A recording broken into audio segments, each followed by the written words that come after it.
আসামোলজি চেনেলটোলৈ সকলোকে স্বাগতম জনাইছোঁ। আজিৰ ভিডিঅ'টোত কেইটামান গুৰুত্বপূৰ্ণ সাধাৰণ জ্ঞানৰ প্ৰশ্নটো উল্লেখ কৰা হ'ল। এই প্ৰশ্নোত্তৰ কেইটা বিভিন্ন প্ৰতিযোগিতামূলক পৰীক্ষাৰ কাৰণে খুবেই জৰুৰী।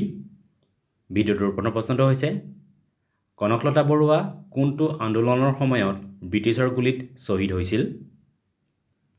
উত্তৰ 1942 চনত হোৱা ভাৰত ত্যাগ আন্দোলনত। ভাৰতৰ কোনখন ৰাজ্যই সৰ্বাধিক মিঠাতেল উৎপাদন কৰে? উত্তৰ ৰাজস্থান ৰাজ্যই। লাচ্ছি এই পানীয় জাতীয় খাদ্যবিধ বিশেষকৈ কোনখন ৰাজ্যৰ এক জনপ্ৰিয় খাদ্য? উত্তৰ পঞ্জাৱ।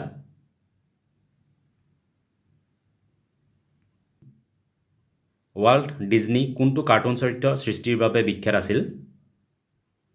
উত্তৰ মিকি মাউছ। ভাৰতৰ কোন কেইখন ৰাজ্যৰ ভূটানৰ লগত সীমা আছে? উত্তৰ অসম, অৰুণাচল প্ৰদেশ, ছিক্কিম আৰু পশ্চিম বংগ ৰাজ্য। ব্ৰহ্মপুত্ৰ নদীৰ দক্ষিণ পাৰৰ আটাইতকৈ ডাঙৰ উপনৈখন কি? উত্তৰ কপিলী নৈ। মহাভাৰতত উল্লেখ থকা কুৰুক্ষেত্ৰ ঠাইখন বৰ্তমান কোনখন ৰাজ্যৰ অন্তৰ্গত? উত্তৰ হাৰিয়ানা ৰাজ্য। 2011 চনৰ লোকপিয়ল অনুসৰি অসমৰ সাক্ষৰতা হাৰ কিমান আছিল? উত্তৰ 72.19%।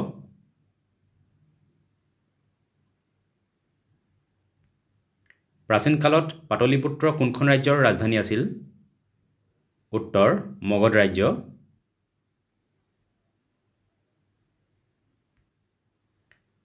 ভাৰতৰ কোনখন ৰাজ্যক লেণ্ড অফ কিংছ অৰ্থাৎ ৰজাৰ ভূমি বুলি জনা যায়? উত্তৰ ৰাজস্থান। চকুৰ মণিৰে মণিব নোৱাৰা অতি ক্ষুদ্ৰ বস্তুক ডাঙৰকৈ দেখা যন্ত্ৰক কি বোলে? উত্তৰ মাইক্ৰস্কোপ। ৰাম বিজয় নাথৰ লেখক কোন? উত্তৰ শ্ৰীমন্ত শংকৰদেৱ।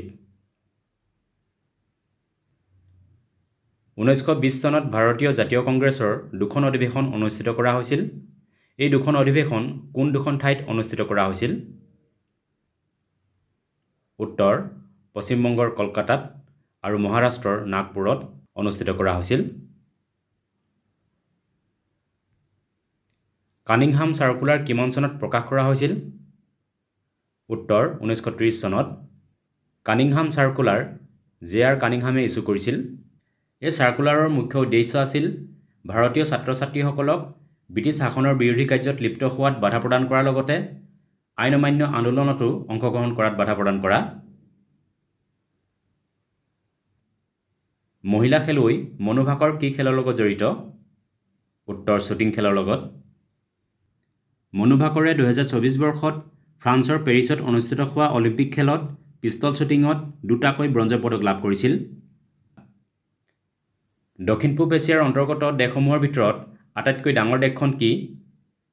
উত্তৰ ইণ্ডোনেছিয়া।